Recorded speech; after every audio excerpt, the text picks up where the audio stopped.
Hello friends, ఎలా ఉన్నారు? నువ్వు వెళ్ళిన చోట నీకు విలువ లేకపోతే నువ్వు ఖచ్చితంగా ఇలానే ఉండాలి. గెలుపు గురించి ఎక్కువగా అస్సలు ఆలోచించుకో. వచ్చిన అవకాశాన్ని సక్రమంగా ఉపయోగించుకో. అది సరిపోతుంది. ఖచ్చితంగా అదే నీకు గెలుపుని తెచ్చిపెడుతుంది. కొత్త విషయాన్ని నేర్చుకోవడానికి నీ మనసు ఎప్పుడూ కూడా యవ్వనంగా ఉండాలి. కోపం వచ్చినప్పుడు నీ మనసుతో పోరాడు. మనిషితో కాదు. సమస్య వచ్చినప్పుడు కాలంతో పోరాడు. కన్నీటితో కాదు. చూసిందల్లా నిజము కాదు. చేసిందల్లా నీ తోడుగా రాదు. సిరి సంపదలతో సుఖం రాదు. బాధ అనేది లేకపోతే సంతోషానికి విలువే లేదు. అనుకున్నవన్నీ జరిగిపోతుంటే పైవాడి అవసరం ఎవ్వరికీ ఉండదు. డబ్బు, సంతోషం అనేవి జన్మ విరోధులు. అవి ఒకటి ఉన్న చోట మరొకటి అస్సలు నిలవదు. మీరు మొదటి అడుగు వేసే ముందు 1కి 100 సార్లు ఆలోచించండి. కానీ అడుగు వేశాక 100 మంది పట్టి వెనక్కి లాగినా వెనుతిరిగి అస్సలు చూడకండి. అన్యాయంగా సంపాదించిన డబ్బుతో చేసే విందు భోజనం కంటే కష్టార్జితంతో తాగే గంజినీరు ఎంతో సంతృప్తినిస్తుంది. ఒక బండను పగలగొట్టే ప్రయత్నాలన్నీ మొదట విఫలమైనట్లు కనిపిస్తాయి, కానీ చివరికి ఖచ్చితంగా ఫలితాన్నిస్తాయి. ప్రతి క్లిష్ట సమస్య కూడా అలాంటిదే. నువ్వు విజేతగా నిలబడాలి అంటే ఎవరినో ఓడించడం కాదు, మిమ్మల్ని మీరు గెలవాలి. మనిషి చనిపోతే 10 మందికి తెలుస్తుంది, కానీ అతను మనసు చనిపోతే ఎవ్వరికీ తెలీదు. ఎంత విచిత్రమో! ఏమీ చేతకాని వాడే అవతలి వ్యక్తిలో తప్పులు వెతుకుతాడు. సర్దుకుపోవడం తెలిసిన మనిషికి జీవితంలో ఎన్ని ఒడిదుడుకులు ఎన్ని ఎదురైనా సరే సంతోషంగా ఉంటాడు. నువ్వు అపార్థం చేసుకునే దానిలో 10వ వంతును అర్థం చేసుకోవటానికి ప్రయత్నిస్తే నీ యొక్క ఎన్నో సమస్యలు మటుమాయమైపోతాయి. డబ్బు విలువ తెలుసుకుంటే సరిపోదు. దాన్ని సంపాదించడం కూడా నువ్వు తెలుసుకోవాలి. సాహసించడం ఆపితే సంతోషం మొదలవుతుంది. ఆశించడం ఆపితే ఆనందం మొదలవుతుంది. అవసరం ఉంటే తప్ప అనవసరమైన విషయాలకు ఎప్పుడూ వివాదం వద్దు. ఎప్పుడూ వివరణ వద్దు. ఎప్పుడూ క్షమాపణలు వద్దు. ఈ 3 లక్షణాలు సుఖమయ జీవితానికి సోపానాలు. ఇవే ఉత్తమ వ్యక్తిత్వం ఉన్న వారి యొక్క గొప్ప లక్షణాలు. మనం ముళ్ళబాట దాటితేనే కదా పూలబాట ఎదురవుతుంది. సవాళ్లను ఎదుర్కొంటేనే కదా సక్సెస్ అనేది ఎదురవుతుంది. వాగే వారితో సీక్రెట్స్ చెప్పకండి. వాదించే వారితో ఆర్గ్యుమెంట్ చేయకండి. తెలివైన వారితో పోటీ పడకండి. తెగించిన వారితో అస్సలు తలపడకూడదు. ఎప్పుడూ ఒకటి గుర్తుపెట్టుకోవాలి. కరిగిపోతుంది కాలం ఒక్కటే కాదు, దాంతోపాటు జీవితం కూడా. జాగ్రత్తగా ఆలోచించి మాట్లాడే మాటల్లో అబద్ధాలుంటాయేమో కానీ ఆవేశంలో మాట్లాడే మాటల్లో నిజాలు మాత్రమే ఉంటాయి. జీవితంలో ఏదైనా సాధించాలి అనుకునే మనిషి ముందుగా తనలోని బలాలను బలహీనతలను బేరీజు వేసుకొని నిర్ణయం తీసుకోవాలి. నీ కోపం కొన్నిసార్లు నీ శత్రువులకి బలమవుతుంది. నీ కోపం కూడా నీ బలమయ్యేటట్లు నీ ఆలోచనలుండాలి. పందెంలో దిగే ముందు పోటీలో ఎవరెవరు ఉన్నారో దానికి సంబంధించిన బలాలు బలహీనతల గురించి ఆలోచించు. పందెంలో దిగాక నీ దృష్టి అంతా గెలుపు మీద మాత్రమే ఉండాలి. దృఢమైన వ్యక్తిత్వం కలవారు దిక్కుతోచిన పరిస్థితుల్లో కూడా తన లైఫ్ మీద బలమైన దృష్టిని నిలుపుకొని కష్టాలను అధిగమిస్తారు. నువ్వు ఒకరి సంతోషాన్ని దూరం చేసి సంతోషపడుతున్నావేమో. వాళ్ళు పడిన బాధని నువ్వు కూడా అనుభవించడానికి సిద్ధంగా ఉండు. ఎవరైతే ఒత్తిడిని తట్టుకోలేరో వాళ్ళు బొగ్గులా మిగిలిపోతారు. తట్టుకొని నిలబడిన వాళ్ళంతా వజ్రంలా వెలిగిపోతారు. మిమ్మల్ని కష్టాలు చుట్టుముట్టినప్పుడు మాత్రమే మీ చుట్టూ ఉన్న వారి గుణగణాలను మీరు గ్రహించగలరు. పలకరింపులు లేకపోయినట్లయితే ఎంతటి గొప్ప బంధమైనా క్రమంగా దూరమవుతుంది. మాట్లాడాలి అనుకునే వాళ్ళకి సమయం దొరుకుతుంది. వద్దు అనుకునే వాళ్ళకి సాకు దొరుకుతుంది. నిజమే కదా? పాపపుణ్యాలు మనిషి ఆధీనంలో ఉంటాయి. నీకు నచ్చింది చేసే అధికారం నీకున్న వాటి ఫలితాలను నీకు ప్రతిఫలంగా ఇచ్చేది మాత్రం ఆ భగవంతుడే. లక్ష్యం లేని జీవితం చుక్కాని లేని నావలాంటిది. లక్ష్యాన్ని చేరే క్రమంలో తప్పులు దొర్లుతున్నాయని బాధపడకు. లక్ష్యం ఉన్నవారు ఒక్క తప్పు చేస్తే ఏ లక్ష్యం లేని వాళ్ళు 100 తప్పులు చేస్తారు. నువ్వంటే విలువ లేని వాళ్ళ దగ్గరికి వెళ్ళి పదే పదే అవమానపడే బదులు కొన్ని బంధాలను వదిలించుకోవడమే మంచిది. నీకు నవ్వడం నవ్వించడం అలవాటైతే జీవితంలో ఎలాంటి ఒడిదుడుకులు ఉండవు.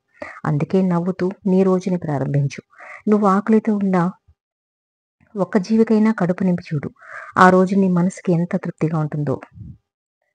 నీ గొంతు పెంచడం కాదు, మాట విలువ పెంచుకో. వర్షపు చినుకులకే తప్ప ఉరుములకి పంటలు పండవు. జీవితం ఎవరికీ పూలపాన్పు కాదు. కష్టాలు, సుఖాలు వస్తుంటాయి, పోతుంటాయి. అన్నింటినీ చిరునవ్వుతో ఆస్వాదించు. అప్పుడే కదా విజయం నిన్ను వరిస్తుంది.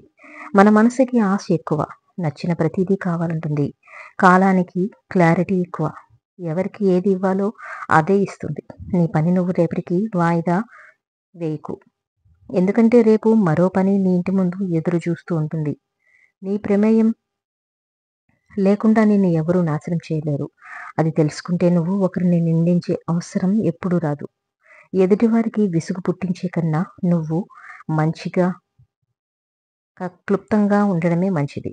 నువ్వు వెళ్ళిన చోట మర్యాద ఇవ్వలేననటం తప్పు. ఎందుకంటే మర్యాద లేని చోటికి వెళ్ళడం అది నీ తప్పే.